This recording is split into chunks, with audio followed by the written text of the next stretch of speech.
ចង់ដឹងទេថាតើនៅពេលដែលខ្ញុំ boot លក់ផលិតផលឲ្យម្ចាស់អាជីវកម្មនីមួយៗខ្ញុំ boot របៀបណាទើបធ្វើឲ្យការលក់នោះទទួលបានទិន្នផលល្អចង់ដឹងពុកម៉ែបងប្អូនទាំងអស់គ្នាមើលវីដេអូនេះតាំងពីដើមដល់ចប់ប៉ុន្តែបងប្អូននៅក្នុងវិស័យ digital ការលក់អវ៉ាន់នៅតាម online នេះបងប្អូនប្រកាសជាមិនអាចខ្វះបានទេពាក់ព័ន្ធជាមួយនឹងការ boot ប៉ុន្តែពុកម៉ែបងប្អូនទាំងអស់គ្នាចេះ boot ហើយប៉ុន្តែបងប្អូនទាំងអស់គ្នាមិនច្បាស់ថាតើការ boot របស់បងប្អូនទាំងអស់គ្នានឹងត្រូវតាមស្តង់ដារឬអត់ឥឡូវមិនខ្ញុំឆ្ងាយស្រាយចម្ងល់បងប្អូនទាំងអស់គ្នាបាទតែប៉ុន្តែគេមានវិធីផ្សេងនៅក្នុងការ boot ខ្ញុំមានវិធីរបស់ខ្ញុំនៅក្នុងការ boot ហើយបទពិសោធន៍ជាច្រើនឆ្នាំនៅលើវិស័យមួយនេះខ្ញុំ boot របៀបគេហៅថា3តង់បងប្អូនណា3តង់ខ្ញុំចែកចេញជា3បងប្អូនណាប៉ុន្តែពាក់ព័ន្ធជាមួយនឹងការលក់ខ្ញុំសូមលើកមកតែ2ទេប៉ុន្តែពាក់ព័ន្ធជាមួយនឹងវិស័យ boot build brand boot អីខ្ញុំ boot ចេញជា3បងប្អូនណាបាទតែឥឡូវខ្ញុំសូមលើកពាក់ព័ន្ធជាមួយនឹងការ boot លក់គឺខ្ញុំធ្វើការ boot ចេញជា2ទេបងប្អូនទាំងអស់គ្នាណា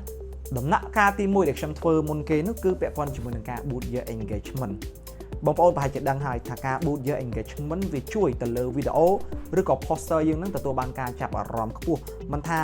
like view នោះទេបងប្អូនណាអញ្ចឹងបងប្អូនធ្វើការ boot year engagement សិនចុះដើម្បីឲ្យ poster មួយនឹងទទួលបាន view ទទួលបាន reach ឲ្យគេមើលមកធម្មតាបងប្អូនដែលចូលទៅទិញផលិតផលពី page ណាមួយឯងបងប្អូនមុននឹងឆាតទៅទិញបងប្អូនតែងតែមើលឯងថាតើនៅក្នុងក្រោមបាទវីដេអូមួយហ្នឹងមាន view ច្រើនឬអត់បាទមាន like មាន share ច្រើនឬអត់ទើបបងប្អូនទាំងអស់គ្នាទុកចិត្តបើថា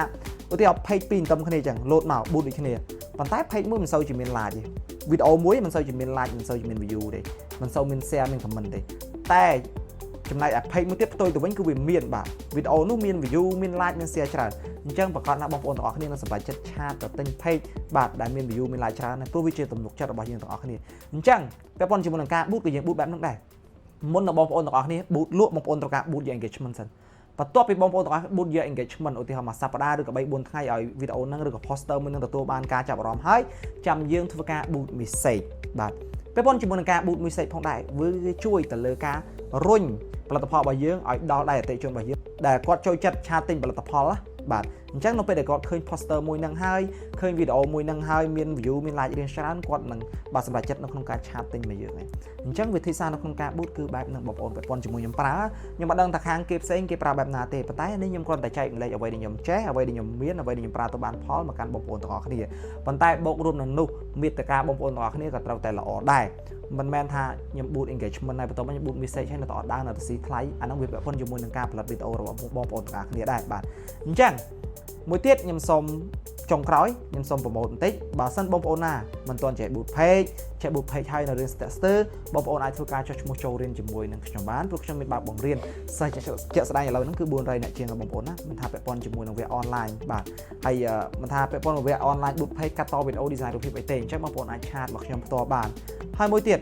សម្រាប់សេវាកម្ម boot page ក៏ខាងខ្ញុំមានដែរបាទសេវាកម្ម boot page សេវាកម្ម build brand ផលិតមាតិកាផលិតវីដេអូគឺមានទាំងអស់អញ្ចឹងអរគុណច្រើនសម្រាប់ការតាមដានវីដេអូមួយនេះខ្ញុំសង្ឃឹមថាវីដេអូមួយនេះនឹងចែករំលែកចំណេះដឹងទៅកាន់ពុកម៉ែបងប្អូនដែលគាត់បាទកំពុងតែសង្ស័យទៅលើការ boot របស់ខ្លួនឯងត្រូវឬខុសអញ្ចឹងណាអានេះគឺជាក្បាច់ដែលខ្ញុំ boot បងប្អូនណាខ្ញុំអត់លាក់ទេខ្ញុំចែករំលែកអញ្ចឹងបាទអញ្ចឹងវីដេអូមានតែប៉ុណ្្នឹងសូមអរគុណក៏ដូចជាសូមជម្រាបលា